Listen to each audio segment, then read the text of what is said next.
I think before we start out on the actual curriculum, we need to talk a little bit about the differences between information security, IT security, and cybersecurity.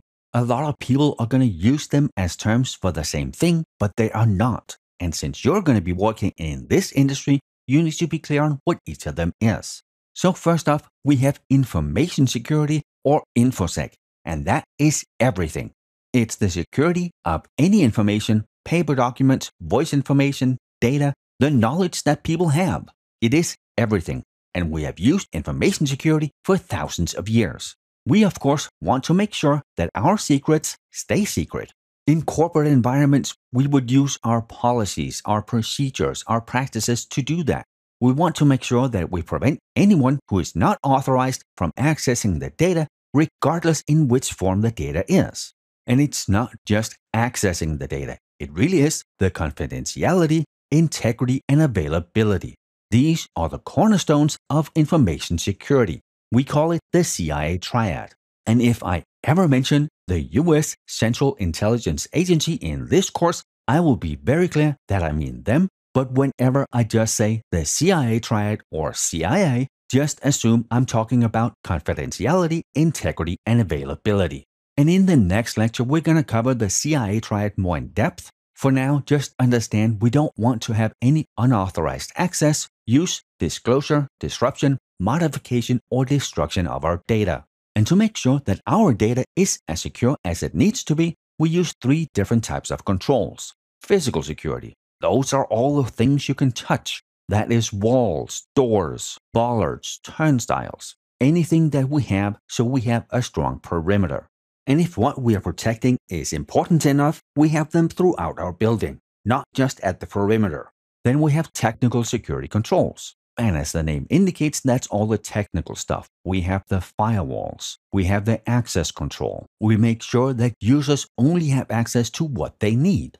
And then finally, we have administrative security controls. And those are the policies and processes that we have in place to make sure that the users only do what they're allowed to do. So key takeaways here, information security is everything. We want to make sure that we have the right mix of the CIA triad for whatever we are protecting. If this is our public-facing website, well then, availability and integrity is important, but confidentiality is not. We're not wanting to keep anything secret. We want people to access our website. Now, if it is the payment platform on our website, then confidentiality and integrity are super important. And you can say that availability is also important. We want the customer's money, but we need to keep their information confidential, and we have to have integrity when we're processing money, which then brings us to IT security. That is information technology security, or computer security, or digital security. And since we have IT in the name, you know this is the computers, the servers, the network, the hardware, the software, the firmware.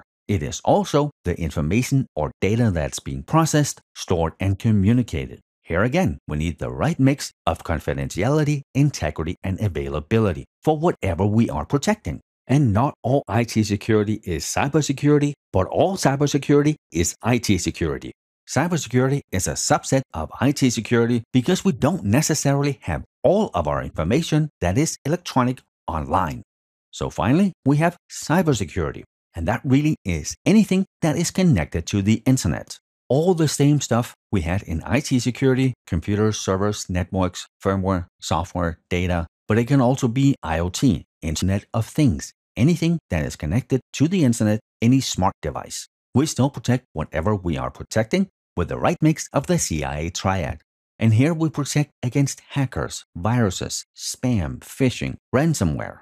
And most often we protect against that by minimizing our attack surface. We reduce the organizational and the technical security vulnerabilities that we have. And just like we talk about the CIA triad, we also need to understand that there are 3 primary components in enterprise security. That is our people, our processes, and technology. If we don't have the right processes in place, well then when we deploy anything, when we do anything, when we patch anything, if it's not done right, it's big holes in our security. The same with the technology. We need to make sure that everything is configured right, everything gives us the protection profile that we want. And then finally, people. Even if we have all the right processes in place, we have all the right technology, everything is done right. If someone can call Bob and ask for some information that he shouldn't give out, all the rest doesn't really matter. So we need to have that right mix of we have given people the training, so we have raised their awareness, we need to have the right processes in place and make the technology that we use work the way that we need it to. So to recap, cybersecurity is anything that we want to protect that's accessible from the internet. IT security is anything information technology. It covers cybersecurity, but it also covers anything IT or digital information that doesn't have to be accessible from the internet. And then finally, the overarching one, information security, which covers everything that we're trying to protect, regardless if it is electronic, analog, on paper, just knowledge that people have, or in any other form. And with that, we are done with this lecture. I hope this has helped clarify the differences between information security, IT security, and cybersecurity. Thank you for being here. I will see you in the next one.